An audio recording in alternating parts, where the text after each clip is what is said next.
प्रयास में, हमारे अपने प्रयास में कमी रही हो। लेकिन एक बात जो बिल्कुल क्लियर है कि इस बार का जो चुनाव हुआ है वो कई मायनों में अप्रत्याशित चुनाव है। पहली बार बिहार में 10-10 हजार रुपए देकर वोटों को प्रभावित किया गया है। और पहले तो मैं ये कह रहा था, आप में से कुछ लोगों का मानना था कि ये कह रहे हैं इसलिए कि चुनाव हार गए, लेकिन आप देखिए कि जो परिणाम जनता का दिया हुआ परिणाम नहीं है, उसी का कारण है कि 202 विधायक लेकर मुख्यमंत्री बने नीतीश कुमार 3 महीना के अंदर पद छोड़कर जा रहे हैं, क्योंकि उनको भी मालूम है कि जो परिणाम आए हैं ये उनके लोकप्रियता का और सरकार के अप्रूवल का नहीं है, ये मैन्युफैक्चर्ड रिजल्ट है, जो कि 10,000 रुपए के प्रभाव से सरकारी तंत्र का दुरुपयोग करके इलेक्शन कमीशन की मदद से लिया गया है। तो जिन लोगों ने इस परिणाम को लाने में अपनी भूमिका अदा की है वो भाजपा के लोग हैं, भाजपा के दिल्ली के बैठे हुए लोग हैं। तो अब वो ये चाहते हैं कि परिणाम हमारी वजह से आया है तो गद्दी पर भी हम बैठे। तो मैंने 2 भविष्यवाणी पहले की थी। एक ये कहा था कि नीतीश कुमार 25 के बाद मुख्यमंत्री नहीं रहेंगे, और दूसरा कहा था कि इनको 25 सीट नहीं आएगा। मेरा आज भी मानना है कि अगर चुनाव फेयर होते, अगर इलेक्शन कमीशन ने 10-10 हजार रुपए बांटने की स्कीम नहीं को स्वीकृति नहीं दी होती और बड़े पैमाने पर सरकार की मिलीभगत से चुनाव नहीं लड़ा गया होता, तो नीतीश कुमार को 25 सीट से ज्यादा नहीं आता। लेकिन चलिए वो बात तो हो गई। लेकिन आप उसका दूसरा जो मैंने बात कहा था कि नीतीश कुमार मुख्यमंत्री नहीं रहेंगे, आप देख रहे हैं कि नीतीश कुमार को पद छोड़ना पड़ रहा है। बहुमत की कमी नहीं है, लेकिन फिर भी पद छोड़ रहे हैं। ये भारत के इतिहास में पहली बार हो रहा है कि 202 तिहाई बहुमत वाले नेता 3 महीने के अंदर पद छोड़कर जा रहे हैं। और आगे की एक भविष्यवाणी आपको कर देता हूं कि भाजपा वाले लोग, जिन लोगों ने ये मैन्युफैक्चर्ड परिणाम लाने में अपना योगदान दिया है, अब मोदी जी और अमित शाह मिलकर ऐसे व्यक्ति को बिहार में मुख्यमंत्री बनाएंगे ताकि दिल्ली से बैठकर बिहार की राजनीति और बिहार की सरकार को चलाया जाएगा। गुजरात के हितों को ध्यान में रखकर बिहार के नीतिगत फैसले होंगे।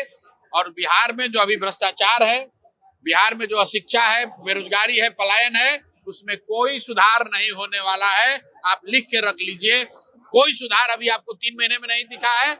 आने वाले 5 वर्षों में कोई परिवर्तन नहीं होगा। और मोदी जी अब आपको लोकसभा के चुनाव से पहले मिलने वाले नहीं हैं। तो आप चाहे अरवा चावल खाते हैं या उसना चावल, अपने बच्चों की चिंता खुद कीजिए, सीट बेल्ट बांध लीजिए। भ्रष्टाचार बढ़ेगा, बेरोजगारी बढ़ेगी, सिलेंडर नहीं मिलेगा। उसना और अरवा चावल का भाषण सुनने के लिए लोकसभा के लिए इंतजार कीजिए।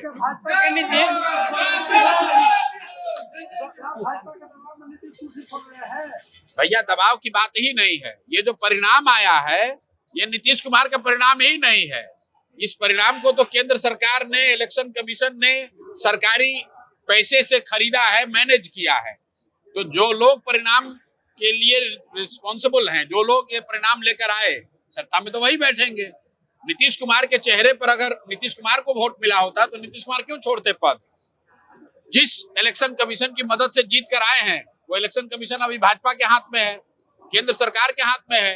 तो केंद्र सरकार ने अपना उस प्रयास का, उस अपने प्रभाव का इस्तेमाल किया है और अपने लोगों को कुर्सी बैठाएंगे। क्या करेंगे प्रशांत किशोर आगे? भाई ऐसा है, हमको अपनी रणनीति बनाने की जरूरत नहीं है। इसलिए नहीं है कि लोकतंत्र में जब चुनाव होता है तो जनता ही सबके लिए निर्णय कर देती है। चुनाव से पहले मुझे अपनी भूमिका तय करनी थी, अपनी रणनीति बनानी थी।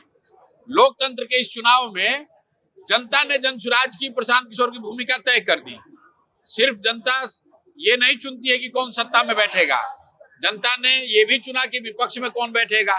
तो जनता ने बिहार में नीतीश कुमार और मोदी अमित शाह को सत्ता में बैठाया है, आरजेडी को विपक्ष में बैठाया है, और जनसुराज को, प्रशांत किशोर को कहा है कि आप सड़क और समाज में जिस ईमानदारी से पहले लगे हुए थे उतनी ही ईमानदारी से आगे लगे रहिए, जनता की आवाज बने रहिए। तो हमारी आगे की जो भूमिका है, हम आपका स्कूल नहीं सुधरवा सकते हैं, हम आपका अस्पताल नहीं सुधार सकते हैं, आपकी गरीबी दूर नहीं कर सकते हैं, रोजगार नहीं दे सकते हैं, क्योंकि जनता ने वो अधिकार नहीं दिया है। लेकिन इतना जरूर कहेंगे कि हम आपके साथ, आपके बच्चों के साथ खड़े हैं। अगर इस व्यवस्था के माध्यम से कोई आपके साथ अन्याय होता है, व्यवस्था आपके साथ अन्याय करता है, तो आपकी आवाज बनकर आपके साथ खड़े होंगे। जदयू एमएलसी नीरज कुमार ने कहा है कि प्रशांत किशोर का अब तंबू और टेंट कहा गया, कोर्ट ने भी फटकार लगा दी। अब भाई हर व्यक्ति के सवाल बात का जवाब देना जरूरी नहीं है। टेंट तंबू अगर कम दिख रहा है तो आपको बढ़िया हॉल दिख रहा है।